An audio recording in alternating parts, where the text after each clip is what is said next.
10 budget options to consider for your fantasy team. We're playing Fanteam's £1 million Premier League fantasy game this season.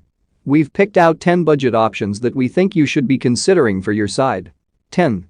Jarrod Bowen, £6 million. The Hammers are coming off the back of an excellent season, and people will be looking at Michail Antonio, £7.5 million, and Tomas Suek, £6 million, when they are picking their sides, but have you considered Bowen?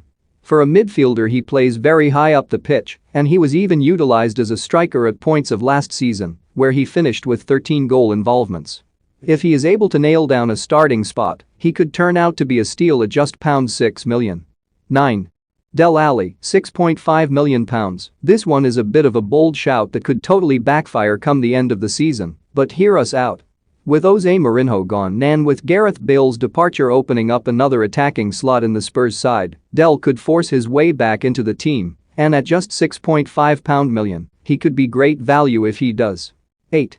Rodrigo, £6 million. The most popular Leeds players will no doubt be Patrick Bamford, £7.5 million, and Rafinha, £7.5 million, as they were both brilliant last time round. But we think that Rodrigo could prove to be great value for money. Players who work under Bielsa have a knack of kicking on in their second season working under him, and all the signs could point towards Rodrigo doing the same. He became more involved in the side as the season went on and finished the year in terrific form, with 5 goal contributions in his last 4 matches. 7.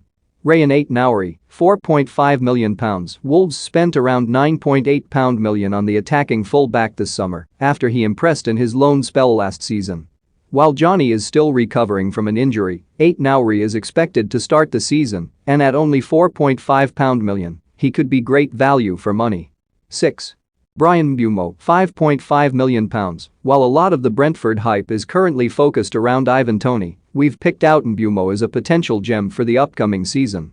He was involved in 18 goals as Brentford were promoted, and when the Bees switched to a 3-5-2 system, he played a portion of the season as a striker alongside Toney, despite being classed as a midfielder on the game.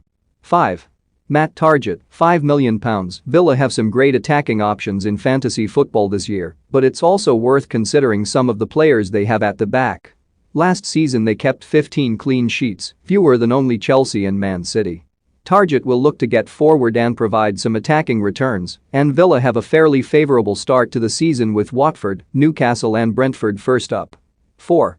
Christian Benteke, £6 million. In his last campaign, Benteke averaged a goal involvement every 165 minutes. To put that into context, his goal involvements per minute ratio was better than Ollie Watkins, £7.5 million, Wilfried Zaha, £7 million, Pierre-Emerick Aubameyang, £9.5 million, and Richarlison, £7 million. With the arrival of Michael Olise to add more creativity to the Palace forward line, Benteke could turn out to be a gem at just £6 million. 3. Charlie Taylor, £4.5 million. If there's one thing that Burnley know how to do, it's how to keep a clean sheet. Last season the Clarets were tight at the back once again, and it might be worth throwing a Burnley defender into your team. Taylor established himself as a regular starter towards the end of the season, and at just £4.5 million, he's a decent budget option if you are looking for some Burnley defenders. 2. Daniel Bachmann, £4.5 million. Watford have the best defensive record from the promoted sides coming up this year, as they only conceded 30 goals last time around. Bachmann established himself as Watford's number 1 after Ben Foster picked up an injury, and with the amount of shots he is likely to face, he could pick up